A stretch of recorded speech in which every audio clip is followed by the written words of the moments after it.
Okay, so this is a little bit of law. In other words, talking about prohibited labor. So if you look at verse 16, Exodus chapter 12, verse 16, we talked about this last week. On the first day there shall be a holy convocation, and on the seventh day you shall have a holy convocation. No work may be performed on them.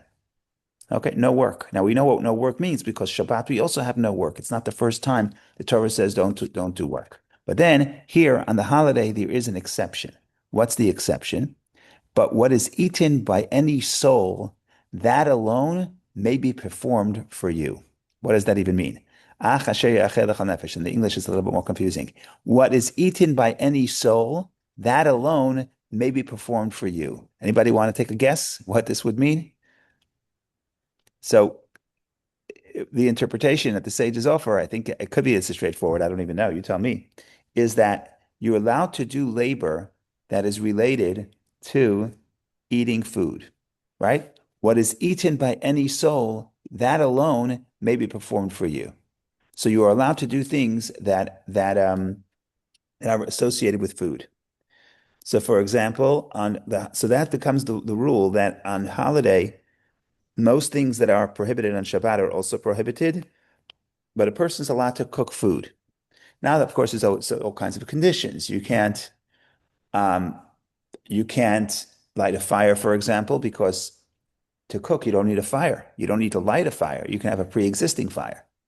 So then you get some detail. And the sages actually add a prohibition, and they say that anything that you could have done yesterday before the holiday and would not diminish from the taste of the food, you're not allowed to do on the holiday. So for example, you can't say I'm going to harvest the grain. Why? Because because it's associated with food, but you could have done it before. I'm not going to say I'm going to grind the flour. Grinding is a prohibited labor on Shabbat. You cannot say I'm going to grind the flour on the holiday because you could have ground the flour yesterday and it would taste just as good. As opposed to cooking or baking, that obviously is more fresh if it's done that day. So for even slaughtering an animal, you're allowed to slaughter an animal on the holiday because there was no refrigeration back then. So meat slaughtered today is tastier than meat slaughtered yesterday. So that's the general rule. We can get into the details, but the question is, why is this distinction? Why are you making a distinction between Shabbat and a holiday? Both you have to rest, but with Shabbat, with holiday, there is less restriction, and specifically about food, food is permitted. So the simple answer would be the whole point of a holiday is getting together in celebration with family. So you want to encourage eating together because that's how people connect. Yeah, but on Shabbat we have nice Shabbat meals and we don't cook. So there are ways around, right? There are ways around. You make a nice challenge. You don't have to cook on Shabbat. So the question is there a deeper meaning where the prohibition of the lesser prohibition of labor on holiday, maybe that's connected to the theme of the holiday itself. That's the suggestion, that's the thesis. And of course, I'm only suggesting that because that's what some people say. So the theory goes like something like this. There's Shabbat, and Shabbat we commemorate creation. Okay. What did the human being do for creation? Answer, nothing, zero, right? So God does the creation. We're the created, God creates. On the seventh day, we are commemorating the fact that God creates the world with everything that entails, all the ramifications of that.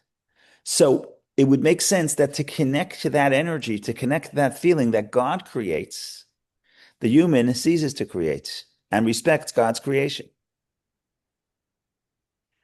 What about the holidays? What do we celebrate on holiday? Holiday, also, there are things that God did for us. God took us out of Egypt. That's what Passover celebrates, and that's what Sukkot also celebrates, the two major holidays. Sukkot is even the three major holidays because Shavuot is 50 days from Passover. I don't want to get into that right now, but really all holidays are associated with the Exodus. What happens at the Exodus? God performs miracles, of course. A lot of this is about God. But you cannot say that the human being doesn't have any participation in the process. Look at this. The Jewish people, the whole chapter 12 is the Jewish people have to, on their own, they have to go and prepare the Pesach offering. And it was a great risk And it took a tremendous amount of courage to slaughter the deity of the Egyptians, to put the blood on the outside, to basically announcing to everybody that we're rejecting the idol of the Egyptians, and to leave Egypt, to follow Moses into the desert, which is in land that's not hospitable. And we know that we talked about this last week. The many Jews did not leave Egypt; they didn't want to leave. We talked about the numbers. There's a medrash that says as much as 80% stayed behind. You don't have to accept that. That's only the second interpretation of Rashi. But either way, not everybody left. So yes, when it comes to the holidays is a little bit more sophisticated. In other words, more complex. We're not just celebrating the fact that God did for us, like in Shabbat. Shabbat is we're respecting God's creation. Holidays is a commemoration of God's participation and God's miracles and God's involvement in the universe. But that doesn't release the person from the person's own effort. The person had to be involved in that process. And that's why Shabbat, we're going to cease from all human labor.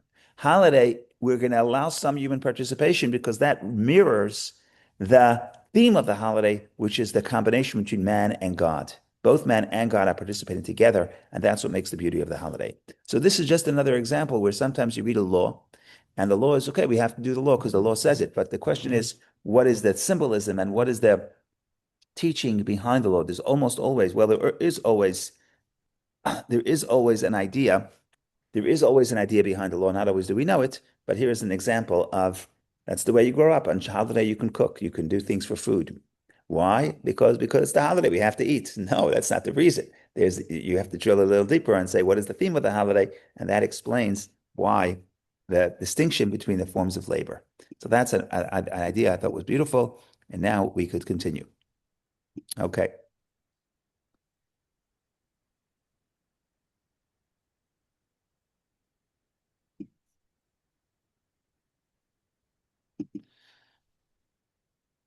Would you say that the that looking for behind it in that way is a difference in sects of Judaism? So, example, that's a Kabbalistic approach, which is to kind of look deeper, whereas one could argue, or one might say, that there are certain Orthodox sects that say you do it because because that's what you do. I mean, is that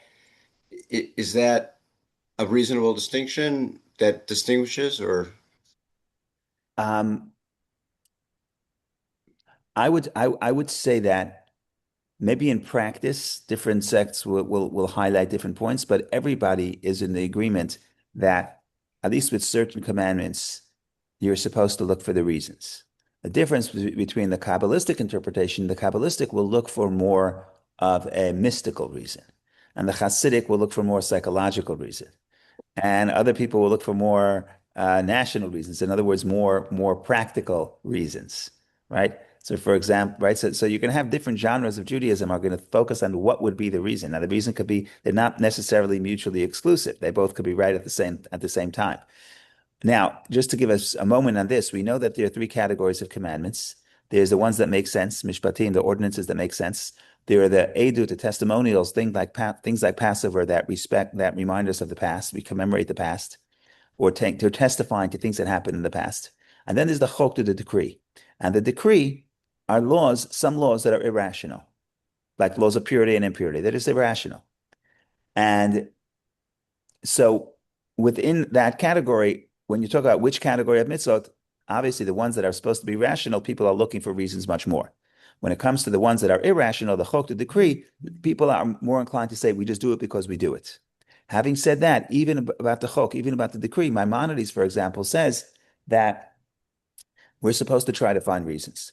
When you say it's a decree, what you mean is, A, you may not understand all the details of the law, because sometimes there's paradoxes, and sometimes we don't understand. It's not surprising that the creation doesn't understand the ultimate wisdom of the creator, but that doesn't absolve you, says Maimonides, from trying to offer reasons. We're trying to seek for reasons. So we have a humility. We say, we think this may be the reason. We understand that that may not be the full scope of the reason. And that comes to those mitzvot. Even those mitzvot, what I'm trying to say is even the mitzvot that the Torah itself classifies as a decree. And the sages say, what is a decree? Decree means you have no permission to question. That's a decree. The decree comes, the king gives a decree, you have to follow, right? Ordinance makes sense. It makes sense. We understand the logic. But even in those mitzvot that we say it's a decree and you don't have the right to question, it doesn't mean you're not supposed to try to understand it. It means don't think that you understand the ultimate reason. What's the ramification? The ramification would be if I think I have the ultimate reason, then I may not apply it in all scenarios because I think I have the ultimate reason. For example, here's an example. There's an example that there's a law for this Maimonides himself gives this example. There's a law in the Torah that a king cannot have too many wives. Why? Because if you have too many wives, it's going to turn your heart away from God. And the king, it's very important for the king. He has so much power that he be connected to God. And so the Torah gives the law and the reason. Don't have too many wives because they may turn your heart away from God. Of course, you mean too many wives simultaneously. And by the way, what's too many? Okay, you may find this surprising, but the rabbinic tradition is no more than 18 at a time. Okay, so that's that under 18, you're still okay. But we know King Solomon had 1,000 wives. So the Torah says that King Solomon says, the Talmud says, King Solomon says, I know the reason of the law. Torah says the law. Torah says don't have too many wives because it may turn your heart away from God. Well, I know myself. I know that my heart will not turn away from God, even though I have too many wives. So it doesn't apply to me. The problem is once you have the law, once you have the reason, you may think it doesn't apply in certain scenarios, right? So that's the danger of knowing the reason. And King Solomon himself did sin and did violate that commandment. The point I'm trying to say is that that's the difference between when I have a chok, when I have a decree, Right. and I don't know the answer, but then I come and I say I have a suggested answer. Well, let me just turn Let up me some just one sound. second. Let me just mute. Okay. So now I have a suggested answer. So it's very nice to have a suggested answer, but if you think that's the ultimate answer, then you may not apply it in all cases. So that brings about that sense of humility. Now, what you said is yes, maybe some places they're not doing the hard work of trying to communicate the reason. They're just saying we do it because we do it. And that could be because maybe they don't know the reason themselves, and maybe it's too complicated to convey it. But I don't think that there's a sect within Judaism that doesn't believe in the value of understanding, or at least seeking to understand the commandments, right? So the question is practically how much it's emphasized, and so that depends on where you are and when you are and what age and what stage, right? There's the first grade education, there's the eighth grade, there's the high school, so it depends. But Well, we do so much in turning things. I think the expression you guys have is turning it on its head, right. or and all and that. So I'm just curious as to, as we're talking here about these three different categories that you're describing, how much of that is in the Hasidic tradition. You said psychological, and then for on the Hasidic side, and then the mystical on the on the Kabbalistic side. It's curious how we look at that, I guess, in the different perspectives, and when and why, when and why we do that. So I think that what happens is that a person, okay, let's go back to the basics. There's a value in doing something that makes sense to you, and there's a value in doing something that doesn't make sense to you. There's a value in both. Even though we're modern people, we want everything to make sense. So we say the value is understand. The more you understand, the better it is. But in some cases, there's a value in not understanding, suspension of self. Why? Because we're talking about commitment. And if I say, Ben, I love you so much, I'm only going to do for you what makes sense to me. Then it's fine, but the relationship is one dimensional. And in other words, for me, it's like what makes sense to me. But ultimately, I'm serving myself because it makes sense to me. I just do what makes sense to me. I'm serving self. Commitment to you means I'm doing it for you, even though it doesn't make sense to me. I don't like it. I don't like this. I don't like it. You say, let's go bowling. I don't like to bowl. I'm here for you. Right. So in a relationship that's not just logical, that you want to have a wholesome relationship, you have to touch the parts of self that are also devotion. On the other hand, if you just devotion and say, God, I'll do whatever you want, but I don't understand it. I don't understand any part of it. Then it's nice. You're devoted to God. You're not serving yourself. You're serving something greater than self. That's wonderful. But on the other hand, what about internalization? This relationship has to make sense to you. You're an intellectual human being. You respond to what you understand, to the awareness, even the emotions. The whole inner working of the person is I love what I believe is good, or what I know is good, or what my awareness tells me is good. So if I don't see that this makes sense to me, then I'm serving God with my external faculties, with my action, with my speech, but I'm not serving God with my internal faculties, which is my understanding and my emotion. So the most important part of self now is outside the experience of connection. So there is a value in understanding. There's also a value in devotion. And devotion is I'm not doing it because I understand. Even if I understand, that's not why I'm doing it. Right? So sometimes in a relationship, the most meaningful moments are the moments that I do something for the other person, even though to me, it's not meaningful. On the other hand, if I say I'm only going to do things for the other person and not do anything that's meaningful for both of us, then that's not going to be a relationship because I'm devoted. But what about self growth and self exploration and self fulfillment? And a relationship has to have both. And that's why it's not just technicality. Well, we have a little bit of this, a little bit of that for the relationship to be wholesome, both with other people and with God, you need all those components. So devotion is what was cut off in the Enlightenment, essentially. Correct. Everything has to be logical. Wow. Everything has to be logical. Everything has to make sense. So you're blocking out the experience of transcending the self. And we see this in human relationships. In human relationships, you can engineer a relationship where we outsource all the things we don't like to do, and we only do the things that we like doing together. You can engineer a relationship like that, and you can live 100 years and have a wonderful relationship like that. But the question is that the deepest form of relationship? Or I go and I do something that is not meaningful to me. Okay, this is just a cliche example, but I buy my wife flowers. I don't need flowers.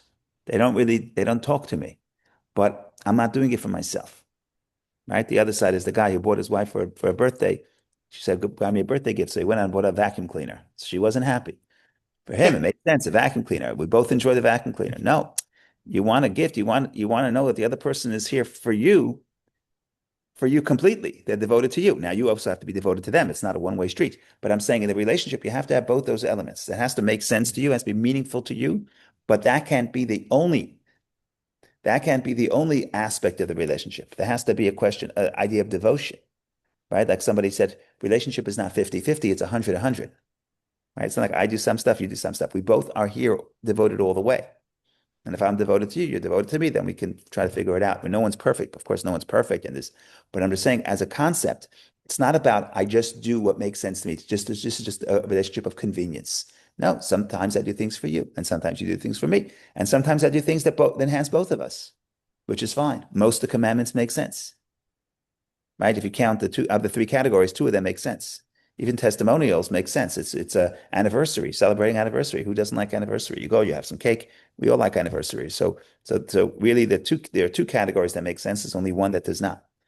Now, it happens to be that everything else in Judaism, everything is interconnected. So even the mitzvah that makes sense, usually there'll be some aspect that doesn't make sense.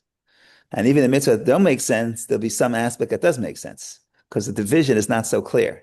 It's not so absolute is what I'm trying to say. It's clear, but it's not absolute, right?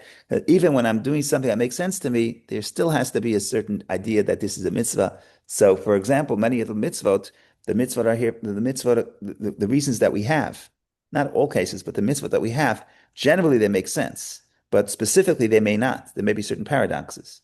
Now, there's a genre of trying to explain those. Okay. But I'm saying almost no mitzvah makes 100% sense clearly on the surface in all its details. Sometimes you have to dig and figure out, and sometimes you realize that what didn't make sense is because we're coming from a certain point of view.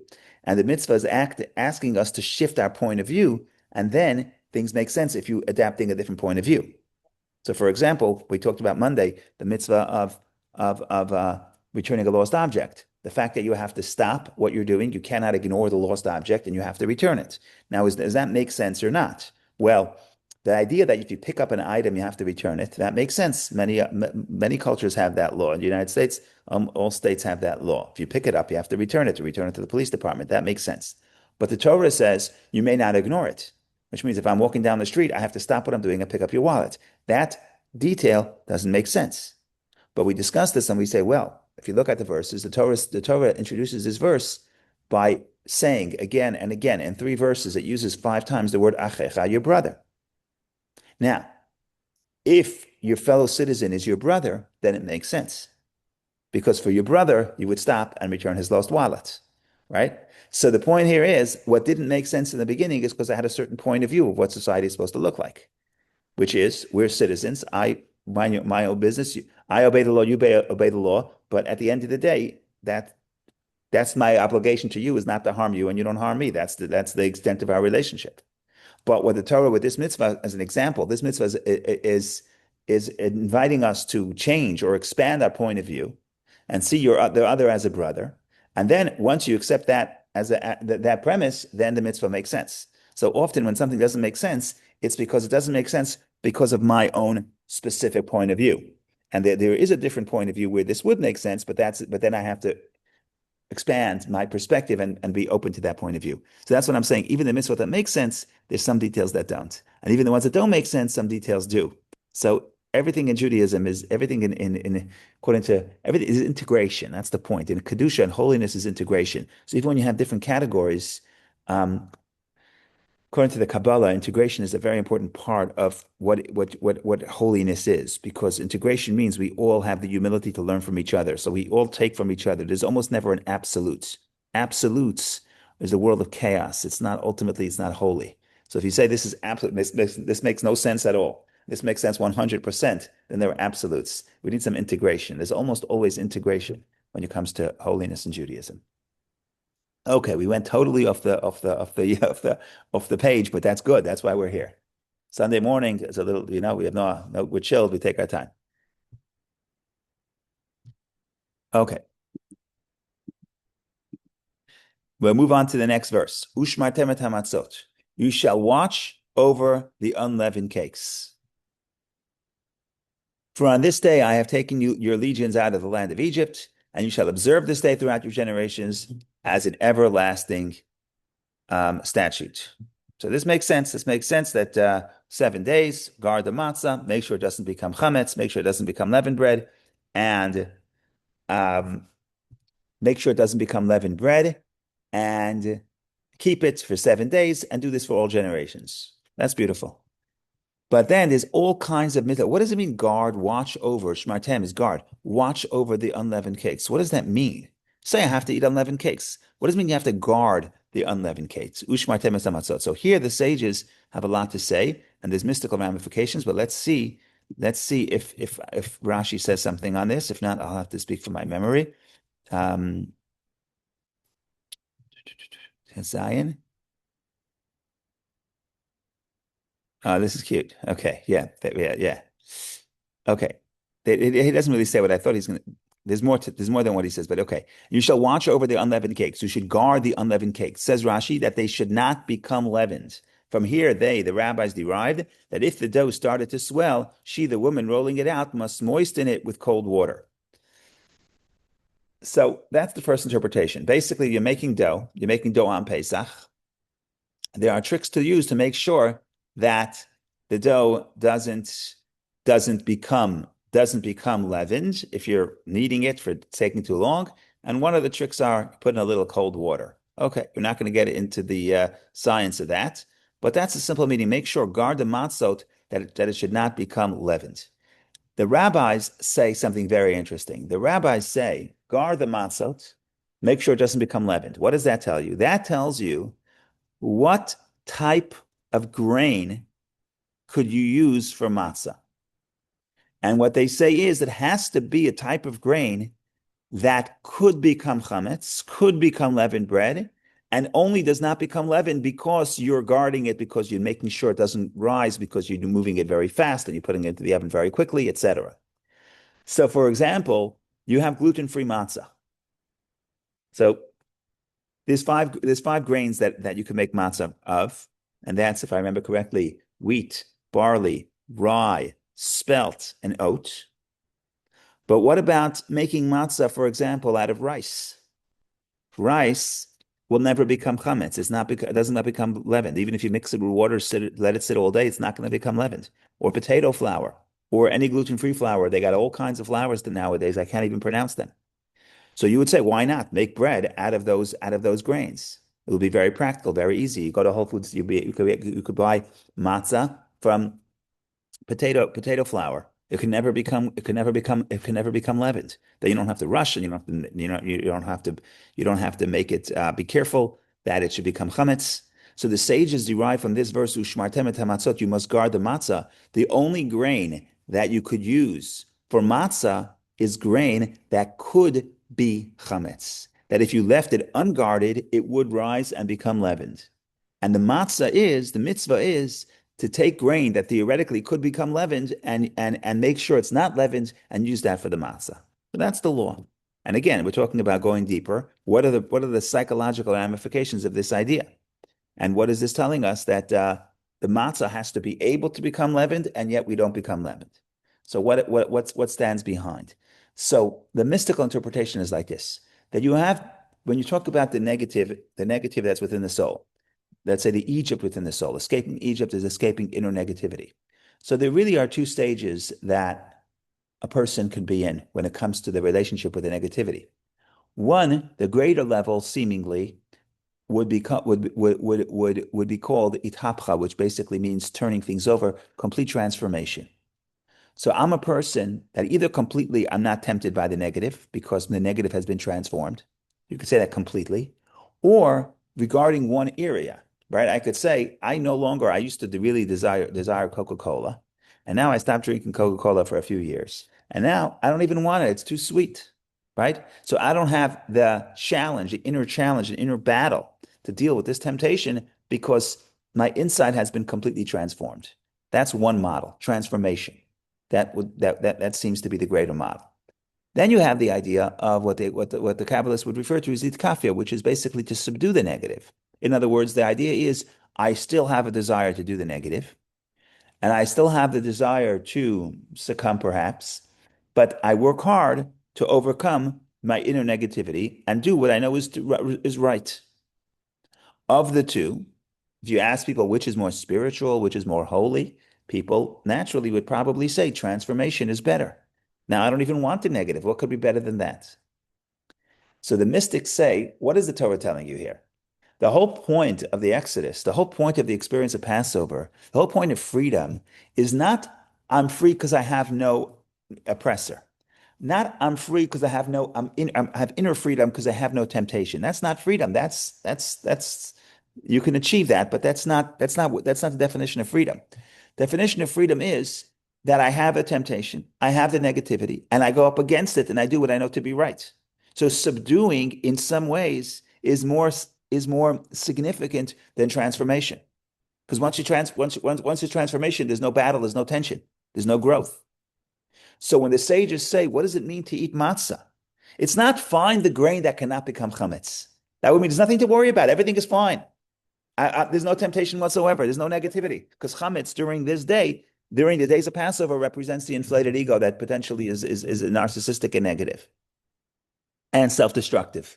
Okay? So the idea is to find a grain that could never become narcissistic, could never become self-destructive, could never become negative. Find a grain, find rice, find potatoes, everything will be fine. Say, no, that's not the mitzvah. The mitzvah is you take something that could become unleavened if left unchecked, and by the human effort, you say, I'm going to make sure that this doesn't rise and that this doesn't become chametz, this doesn't get out of control. And that's what God is looking for. God is looking for the struggle. God's not looking for the serenity. God's looking for the process. God's not looking for the ultimate transformation, which ultimately will have, every person can have some of that in their own life. But ultimately, the complete transformation comes in times of Mashiach. But the point here is, what is Exodus? What is freedom? Not the lack of struggle, but overcoming the struggle. And that's represented by the fact that the simple law that the material that you make matzah, the ingredients of matzah, cannot be from something that can never become leavened. It's something that could become leavened, but I make the effort to ensure that it does not become leavened. And that relates to broader ideas. I spoke about this yesterday on Shabbos about what does God want from the human being? What's valuable? So we talked about the idea that the parsha begins at Sunday. I'm allowed to talk about yesterday's parsha, even though some have heard it. But the idea here is that the second parsha starts, Im b'chukotai telechu, if you walk in my commandments. And the Hasidic commentaries explain that the human being walks. And when you walk, sometimes you make a wrong turn, sometimes you take a step back, One step back, two steps forward, two steps back, one step forward. Walking is messy. When it talks about the angels, whenever it talks about the angels in scripture, it says they're standing straight, right? And there's a verse actually in the Haftarah that we say Chanukah v'natati machama halchim. God, the angel tells the high priest, "You're going to walk amongst those who stand firm." And the interpretation is stand firm as the angels, but the human being walks. So the angel is perfection. Because if you're perfect, you don't have to walk. You stand still. So it's wonderful. You're perfect. Every day you're the same. So if God would want perfection, God would create angels, and he did. So there is space for angels, but that's not the human experience. The reason why God creates the world is specifically for that idea of struggle and walking, and that's where the beauty is, and that's what the music is, and that's where the tension is, and that's where the growth is. But it's a little messier. So that's the same point as what does God want of Passover? What is Passover? What is matzah? What is attaining inner freedom? Attaining inner freedom means not that I get to the place where there's no challenge at all. That may be possible on some occasions, and sometimes, but that's angelic. And angels, we have enough angels. The idea here is the grain could become matzah, the grain could become chametz, but I make the effort to make sure it doesn't. That's the human activity where there is risk, right? There's risk. The angels, there's no risk. The human being, there's risk. Free choice has risk. But that's what God is looking for in the human experience. Go ahead, Dr. Tamron, please. Rabbi, to apply this in the real world for a moment, is the student in the yeshiva who struggles more highly praised than the brilliant student who finds it easy? Unfortunately, not because the problem is the teacher is looking for serenity. But the literature says, of course, especially if you're Chabad, you learn the Tanya. The Tanya is all about the struggle, and it's all about the idea that don't try to become the person without inner struggle. People who seek spiritual growth. You say, I want to get to the point where I don't even want the negative, and that's what I try to get to. And if I don't get there, I'm frustrated, and after a while, I give up. And the Tanya is about the founding book of Chabad philosophy. You can never achieve that. That's not the point. That's not what God wants of you. And the beauty is the struggle. Now, it happens to be in a school. The school is not designed. Schools are designed to help the faculty. In other words, at the end of the day, the faculty are also human, and they also have limited resource, limited attention, and they'd rather have the kid who doesn't give them any trouble because then life is easier. They can go home, right? But the point is, but I'm saying this as unfortunate. But the reality is that certainly when you go to the literature that the young teenagers learn already at 14, they're learning this even earlier, and it's all celebration of the struggle, 100%.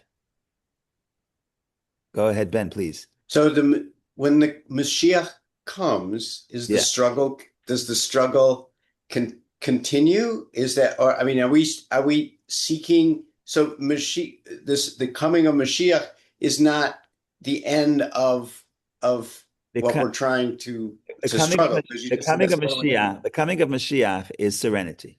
The problem with serenity is it's not interesting. What do people do when they retire? It's a big problem. Serenity is a major problem.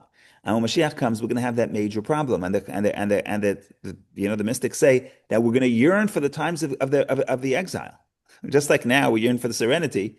Now we learn for the serenity, but when serenity comes, we're going to yearn for the struggle. So that's the paradox. Then not paradox. That's the irony. The irony is that when you're struggling, you want serenity, but when you're serenity, what do you want? You want struggle. You don't want serenity. So the idea here is that yes, in a way, when Mashiach comes, we're gonna say there's no point. There's no point. The prophet says there'll be days that you'll come. You say, I have no desire in these days. There's nothing happening. There's no challenge. And the human experience is we need challenge. So then the question is, where do you have certain elements of struggle? So the idea here is we remember the struggle. In other words, when there's a difference in a person who never struggled or someone who struggled, overcame, and reached a serenity. So then you have that appreciation because you experienced the struggle. So that's the one thing I would say. Another thing is hopefully we can apply the struggle to positivity, not struggling with the negative, but struggle within the positive. So for example, the sages say that the righteous never have a moment of rest, not in this world, not in the world to come, because you can always grow in your understanding of God. It quotes the verse from Psalms, they go from strength to strength. So no matter how, like Shais Taub said when he was here 2 weeks ago, how long could you contemplate the infinity? Infinity, the infinite amount of time. In other words, you can always grow. So there is going to be some element of struggle, not the same element of struggle, but there's going to be some element, not that we're static. If we're static, we're dead. We're angels. We're not going to be angels. So there is going to be growth. There is going to be the idea of continuously growing, but that's growing within the realm of holiness, which is different. The struggle is not as great. So are you asking me, are we going to miss the time of struggle? The answer is clearly yes. So that's My, that. my, my understanding is that the snake and evil was created before man in there. And so when Adam and Eve were in the garden, there still was an external evil out there. So is that part of the struggle that the machine that So the idea was the idea would be to reverse the sin of the snake. The sin of the snake, in other words, the snake is supposed to make again. I don't want to go too far because we can spend an hour on this, but the snake is supposed to make the human's life meaningful by creating the temptation for challenge. And then when you make the right choice is meaningful. Because when the angel makes the right choice, it's not meaningful because they have no choice. They have no temptation to begin with. So we create temptation. Now, the difference, of course, between before the sin, and after the sin is after the sin, the snake disappears. Why does the snake disappear? Because before the sin, the temptation is outside of you. I don't want it, but someone put a nice billboard and put someone with a cigarette, and now I want to smoke. Now, nobody was born with a desire to smoke. There's no such thing, right? So the temptation is outside of you. Now, once I start smoking, once I create that negative habit, I don't need the billboards anymore. The billboard is not for me because now the temptation is from within. So now I have to work with that temptation. So, but the point here is the goal was so the world is a place where there is negativity, but the point is to get to a place of serenity where we ultimately, I'm going to say banish, but I mean transform, because we banish certain parts. We banish the negative parts, but we transform the negative, which means even the force, the self-destructive force, ultimately everything comes from God. So even the self-destructing force, ultimately, if you get to its core and you unlock the essential DNA, that also could be positive. So for example, the desire for addiction, what is that? So the desire itself is good. The power of desire itself is good, always. The question is where it's being directed to. So if you smash the negative expression and you preserve and you rechannel the essential power for desire, which is basically the desire for connection and desire for wholesomeness. So I think I used to get it somewhere negative. Now I'm going to get it with somewhere positive. But ultimately, that could be transformed. And that's the goal. The goal is not that there should always be the serpent. The goal is that the serpent should be transformed. Now, the question is, how long does that take? And the question is, how low do we fall before we can get to that transformation? But I said, we're walking, we're moving. We take 2 steps back or many steps back, and then we move forward. And 1 step forward, 2 steps back. And that's the story of the human experience. But the point here is, ultimately, we believe we do reach serenity and we do reach transformation. And there's a goal. We don't want pain. Nobody wants to live in a world of pain. But the other side of the coin is that if you eradicate all pain and you eradicate all challenge and you eradicate all tension, then you have other problems, right? And in a way, we're going to miss the time that it was difficult. And both could be true. So does the snake return during Mashiach and then we just resist? No, the snake is a servant of God. The snake becomes a servant of God. Instead of the snake telling you the fruit is beautiful, the snake tells you God is beautiful. In other words, what is the snake? The snake is just one self-preservation. What is the snake? I want what's good for me. Now, is there anything wrong with that statement? Of course not. But the problem is if I think that jelly beans are good for me, that's a problem because I eat too much of them. But if I tell you that coming too close to God is good for me, then all of a sudden that same desire became positive because now it's actually bringing me close to life and bringing me close to holiness. So ultimately, it's not about, and that's why you have all kinds of medrashim that says, like the word for the pig, for the pork, it's chazir. What does chazir mean? In Yiddish, chazer. What does it mean? The Medrash says it means to return. And the Medrash says that the chazir itself, the pork itself, which is a symbol of unholiness, when Mashiach comes, will be transformed and become holy and become kosher. Now, what does that mean? Am I going to be able to have a pork sandwich? Yes or no? I don't want to get into that right now. But the point is, what this shows is that ultimately everything could be brought back. At the core, everything is good. Even the most negative thing, at the core, it's good because everything comes from God. Now, some things we cannot get to the core until you smash the shell. And that's why there has to be destruction sometimes. But even when we destroy, the point is not to destroy. The point is to unleash the essential energy. right? So like when I was a kid, used to say, I don't know who, I think they used to say in the first Gulf War when I was a young kid, they used to say, I don't know if it's a joke or it's real, I have no idea. But who was the general? General Schwarzkopf, Norman Sure. Schwarzkopf would say, at least according to the joke, he says, our job is not to bring justice to Saddam Hussein. That's not our job. That's God's job. Our job is to arrange the meeting. That's the joke was. So sometimes you have to break the shell to arrange the meeting to let the energy come back to its source. But conceptually, at the essence of everything has to come from holiness. We don't believe in dichotomy that there's holiness and unholiness. There is holiness and unholiness, but only in its manifestation. At its core, everything is holy, and now is an important point to time to say what the Tanya says, which is very beautiful. It's in the Hebrew language that the etymology of the Hebrew words for permitted and prohibited, what does permitted mean? What does prohibited mean? What's the etymology? So permitted is untied or unlocked, and prohibited is tied up. What does it mean it's tied up? So the idea is everything has a spark of godliness. When you eat a kosher tuna sandwich, you can access the spark within that tuna sandwich and elevate it to holiness. Something that's unholy doesn't mean it doesn't have a spark. The word itself means it has a spark. But the spark is tied up. You can't unleash it under normal circumstances. There are circumstances that you can, but that's another story. Teshuvah, it's another story. But under regular circumstance, when I say I'm not supposed to engage in this behavior, it's not because there's nothing good about it. Because everything ultimately, deep down, has a core of that experience is holy. The question is, can I access that? Or for me, it's going to be destructive. So that's even in the word prohibition, which is asur, it just means tied up, which means the Wi-Fi is locked. It's there. I can't, it's locked. The network is locked. I can't get to it. But if you say it's locked, what you're saying is that it exists. It's just locked. Okay.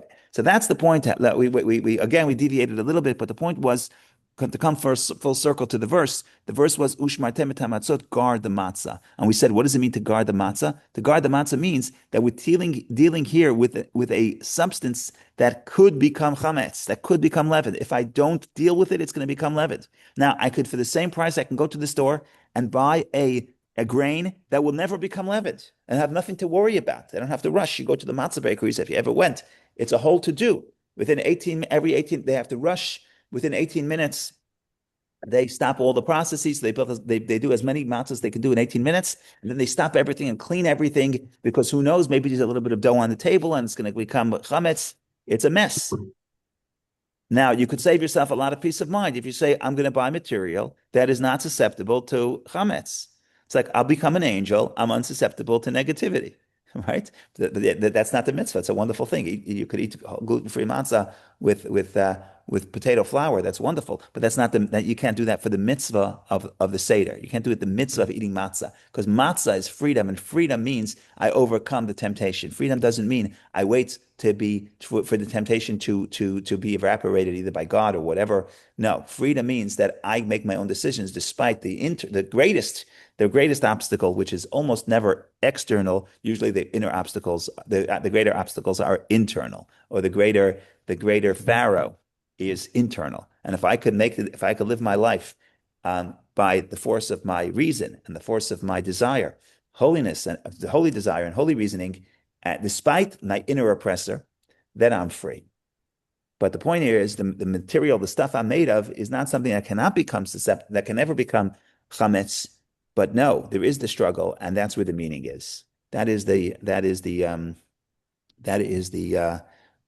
pitch. That's the story in short. One more interpretation is also in this Rashi. Says the Rashi. You see, there's a funny word. If you look at the Hebrew, ushmartem et hamatzot, guard the matzot. Now, in the Torah, there are no vowels. So just as easy, this could be read matzot. This could be read mitzvot. In other words, the vav is either a vowel or a letter. So here, in this case, it's matzot. It's a vowel. But if you don't know there's a vowel, this could be mitzvot, commandments. Guard the commandments. What does it mean to guard the commandments? Guard the matzah, I understand. Guard the matzah so it doesn't rise and doesn't become leavened. What does it mean, guard the commandments? So here, we look at the second interpretation of Rashi. Rabbi Yoshia says, do not read et ha-matzot, the unleavened cakes. Don't read, you should guard the matzot, the unleavened cakes. That's what it says. But it only says it because we have vowels, but the Torah itself doesn't have vowels, which means the Torah's text could be read in multiple ways. So how do you read it? Rather, read it et ha-mitzvot, the commandments.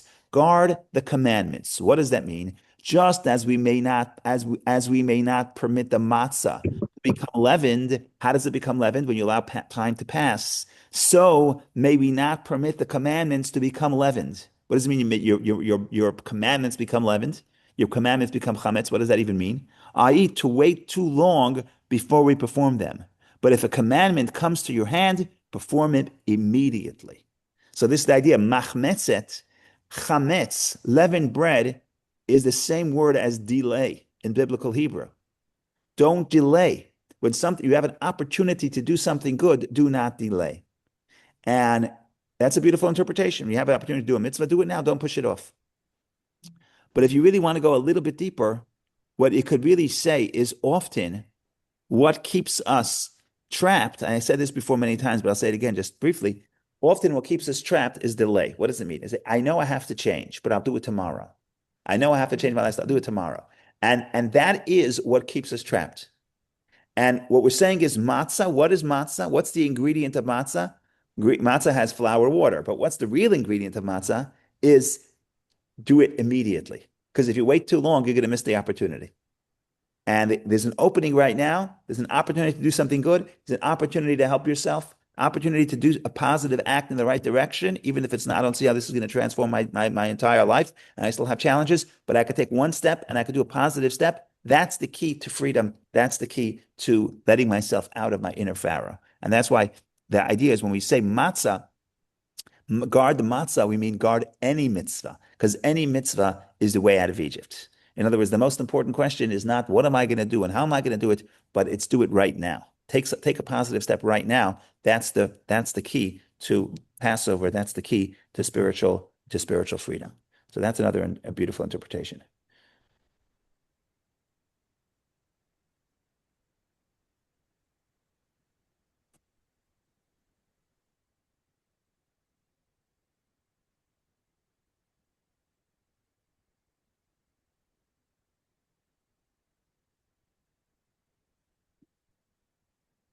Okay, we'll do one more idea here. I'll hide the Rashi so I can see what's happening.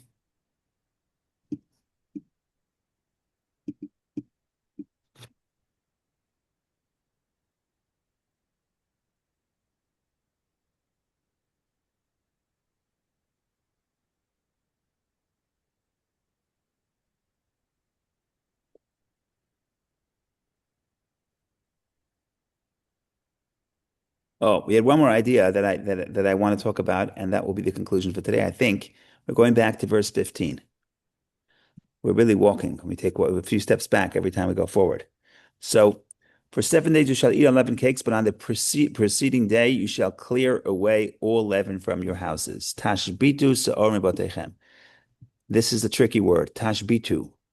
Tashbitu comes from the word Shabbat. Shabbat means rest. What is it? So literally it means 7 days eat matzah. On the first day, meaning the preceding day, rest the leaven from your house. What does it mean? What does it mean that the Hebrew word for get rid of the chametz is written in a positive sense and it's written as tashbitu? Tashbitu, it means to get rid of, it means to destroy, but that's not what the verse says. The verse says tashbitu means make it cease, make it stop, make the chametz stop. What does it mean to make the chametz stop? Okay. So for here, we talked about this. I don't know if Ben was there, but we talked about this when we did a lunch and learn, not this one, but the preceding one, maybe two preceding ones. But I think it's important to talk about this for a minute or two because it's important when you study the laws of Passover. So the laws of Passover are interesting because how do you get the chametz out of your home? How do you stop the chametz? How do you stop the chametz? So there are all kinds of ways to stop the chametz. One way to stop the chametz is to get it out of your house. Take out every last crumb. And people do spring cleaning, even though nowhere does it say after spring cleaning, but okay, people do spring cleaning. They get rid of all the dust. They paint over all the rooms. It's all wonderful. They call it Pesach cleaning. It's not really Pesach cleaning, but that's another story. They do spring cleaning and they get rid of all the dust. And the idea is that the way this is understood is you literally take the bread out of your house. And that's what the verse says, according to some interpreters. In other words, that's the simple interpretation. But once you get to rabbinic literature, once you read the Mishnah and the Talmud, you see that is something that's not the full picture. And the Mishnah starts and says sometimes there are ways to get the chametz out of your house without moving it out of your house tangibly. And it starts in the Mishnah. And the Mishnah talks about the idea that, sometimes a person is walking to do a mitzvah, to do a good deed. And it's right before the time comes, before Passover, when you have to get rid of the chametz.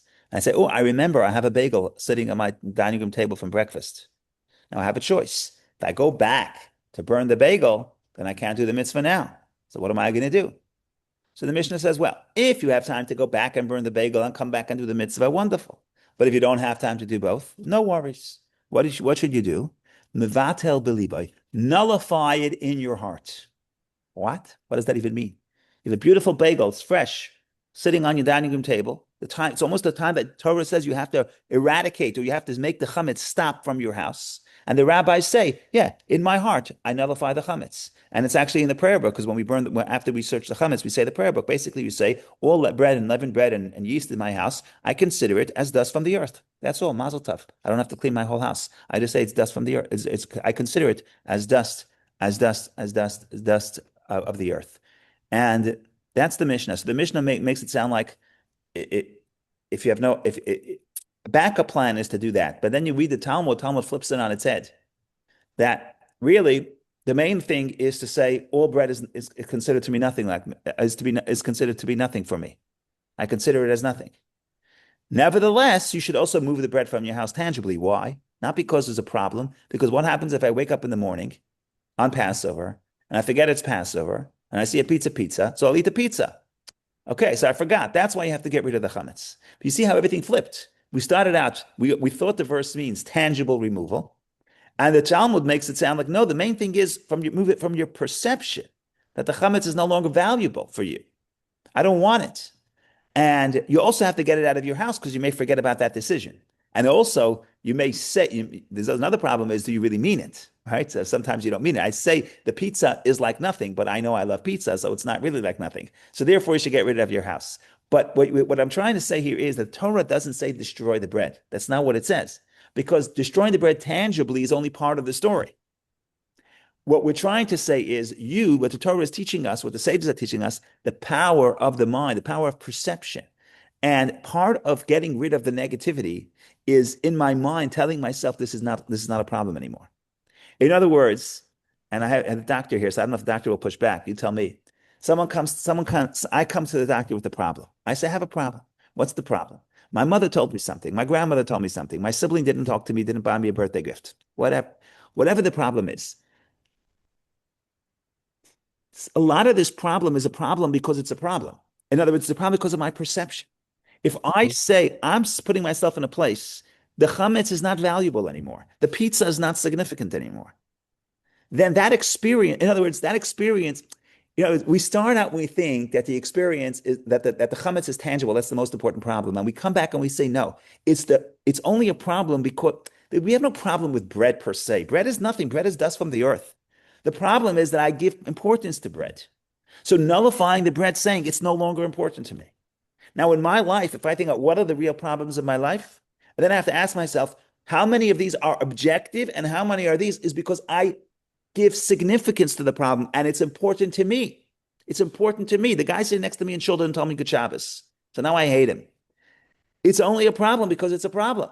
What happens if, to me, I say, I'm making a decision that this is no longer insignificant to me.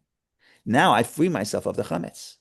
Now, you also have to get rid of the problem. So if there's a real genuine problem, you have to get the chametz out of your house. I'm not saying the tangible world doesn't mean anything, but I'm saying we're expanding and saying, and it's helping us. So the law, when you study Talmud, it's giving you this lens of saying, what does it mean to get the problem out of your house? One answer is tangibly. Another problem is perception. And at least the way the rabbis mean it, the perception is the more important one. And the practical solution is just secondary, just back up in case I can't do the perception, in case I may forget about it, whatever the case is. I'm just trying to say that to me, when I thought about this was like important. Like this is important because so much of our inner angst is because of our perception. I wish I could be doing something else right now, something as simple as that. That's a perception problem. And I have more control of my perception even than I have on the actual facts of my life. Go ahead, doctor. You get the rebuttal, or you get to agree, whatever you want. I agree. You agree. Okay, look, that's a good day. That's a good day for me. Okay. Go ahead, Ben. And It, it- but that's kind of contrary to other things that have been said, which is that the action is more yes, important yes. than the thought. That's what So makes it so surprising. That's what makes it so surprising. And it's an exception to the rule, but there are other examples. So, for example, idols. You're not allowed to have idols, but there it also uses the term, this term. And there too, the rabbis say that there's a way that the idol itself is not the problem. The idol itself is only a problem if you give it significance. And therefore, once you um, deconsecrate it, however you do that, by chopping off a little part of it or whatever, once you deconsecrate it, it's not a problem anymore. In other words, when you talk about, so there are certain things that matter in the real world. The poor person has to have bread, right? You can't say, to me, food is not important. So the guy's asking me for bread, so I don't have to give you bread, right? That would be ridiculous. But I'm saying we're talking about freedom, and the sages are taking this to the point of inner freedom. Here, the psychology is very important. And psychology is just as important in action, if not more important than action. And that's but what we're it's saying. more important to put the tefillin on than it is Yes, to. because tefillin does other things than give me inner freedom, specifically when it comes to Passover. And chametz represents the things that tie me down, the bondage, that tie me down to negativity. So I say, am I actually tied to negativity? Or is it a perception thing? Does the objective world have to change for me to become free? Or does my mind frame have to change? Now, tefillin is doing other things as well. It's bringing God into the world. It's a wonderful thing. If I understand it, if I don't understand, it doesn't matter. I'm having cosmic impact on the universe, right? Here, that's real change. But I'm saying we're specifically when we talk about the idea of inner freedom or idol worship. What's my idol? My idol, nothing is an idol. Everything is a creation of God. Idol is what I attribute significance to. So I create it, so I have to dethrone it, right? So the chametz is we're talking. You're right. In Judaism in general, the idea is to impact the world, both tangibly but also spiritually and mystically. But the point is specifically when it comes to chametz, and chametz is on Passover represents what is tying me down, what is holding me back. Here, the Torah is telling you it's very important to know that sometimes it's a tangible thing holding you back, and you have to change your physical circumstances. And that's why there's a legitimate option of actually burn the chametz, and it's wonderful. But in many important ways, the real problem is the perception you give to it. And if you change the perception, it's no longer a problem. Now, we do both. We burn the chametz, and we say the declaration that any chametz that is in my house is considered like dust of the earth. So we're trying to do both. We're trying to remove the physical obstacles, but we're trying to remove the psychological obstacles too. But at least from the rabbinic perspective, in some ways, the psychological obstacles are way more important because what holds me back? The fact, right? I think there's so many ramifications of this. What holds me back? The fact my perceived limitation is much more powerful than the limitation itself. That's interesting. Circumcision, you can't just think about it. You That's have a to. tangible thing. We want holiness. God says, I want the covenant in the flesh. The whole idea is impact the physical world. And there's tremendous and that's a very important emphasis in Judaism. But what I'm trying to say is in certain areas, Yeah. certain limited areas like spiritual freedom, like psychological bondage, you say, is this really holding me back? Or is it the story holding me back? And when God tells Abraham, Lech lecha me'aretzecha, leave your homeland, leave your father's home, one interpretation is leave the stories that we tell ourselves, that my grandmother told me, and my mother told me, and my teacher told me. These are all stories. These are all stories, and stories are more, and in some ways, much more powerful than objective facts. You change your story, you change your perception. That's when you break free. Think about even in our lifetime, dictatorship. What's a dictatorship? Dictatorship tells the people we're all powerful and you can't overthrow us. And what does it take to get 1 million people into the street? Sometimes it takes tangible things, but it doesn't have to be a tangible thing. It could be a switch in perception. And the switch in perception is much more dangerous for the dictator than any tangible thing. Right? 1 million people going to the streets of Cairo. I'm not whether or not it was what followed was good or bad is a different question. But you see there, what was holding them back was nothing objective. It was nothing tangible. It was the intangible threat. And once you break the shackle of the perception, nothing can hold you back. Okay, we're going to stop here. We went over time. Everyone should have a wonderful day, and thank you so much for joining. We'll see each other in good health. Thank you. Thank you.